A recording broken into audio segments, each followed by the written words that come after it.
What's going on, guys? My name's Furlong, and if you don't know who I am, I like to run, drone and film.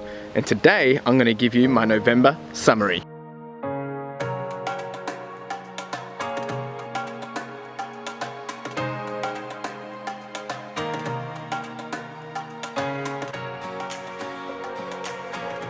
November was small, but it was packing. The best part was I kicked some goals, I got back out there and I did my longest run since my injury. So I kicked off the month with a 4K. This was slow and steady, but I was in the training for my City to See, so I was trying to stick to that schedule as much as possible. And a lot of these slow runs were between the 6 and 6.5 measure, and this one, it was pretty good. I enjoyed it. It was a lot of fun just to get out there and just do another slow run and just enjoy myself. My next run was a long run. Now, I hadn't done a 10K or anything above that for a very long time since my injury. My longest that I had done to date since my injury was 8K or 8.5, and I wanted to do something a bit longer, probably a 10, but I ended up doing a 12, and that was with Carla. So we headed out and we did 12K, and we did that at an average pace of roughly 6:17. Next up was just a short run, and I needed to get this in as part of my plan, so I got out and did about 2.5K. Once again, it was a slow and steady, averaging around 6:08, but the whole point of this was just to keep consistent, and I'm just making sure that I was, keeping my legs fresh for the upcoming race on the 12th of November. My next run was the day before race day. Now, I didn't actually want to go out and do anything big or obviously overdo it, but I wanted to run, so I just did a 1K light and easy just to keep the legs fresh like I did in the previous one. So this was just 1K at about 6:13, and that was just to prepare myself both mentally and just to keep the legs fresh for the big race the next day. So here we were, the 12th of November, City to See 2017. Now this run I had been obviously pushing to raise $1,000 for Beyond Blue, and I did that.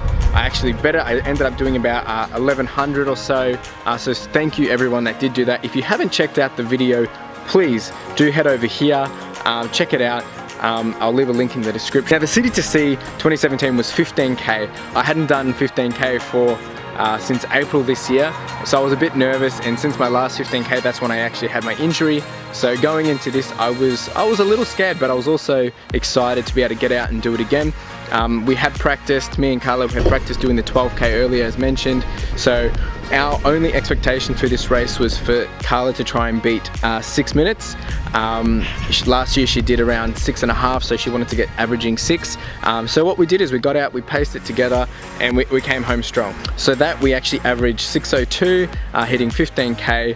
Look, we came in a little short, but we were happy with that. It was a lot of fun. If you haven't checked out that video, make sure you do head on over. I'll put the link in the description and you can see it come up above. A lot of fun, a lot of good spirits on the course. It wasn't as hot as I was expecting it to be, but all round it was a good run. My final run for November was a recovery run. Coming out of the 15K, I was a bit sore. I wanted to just, make sure I rest the legs before I get out and do it again. I did do a 2K a week later, but I was actually feeling a bit of pain in the legs, so I didn't want to overdo it. So I was focusing more on just injury management with the roller and just, really getting into those sore points.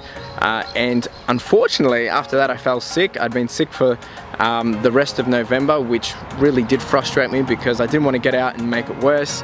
So unfortunately, November was small, but like I said, it was packing. November really did challenge me because I did 2 long runs within nearly 2 weeks. I hadn't done that for a very long time. So even though I wasn't doing a lot of runs this month, I did still get a good amount of kilometers up. Setting the goal for the City to See has really challenged me to stick to a schedule and stick to the training plan.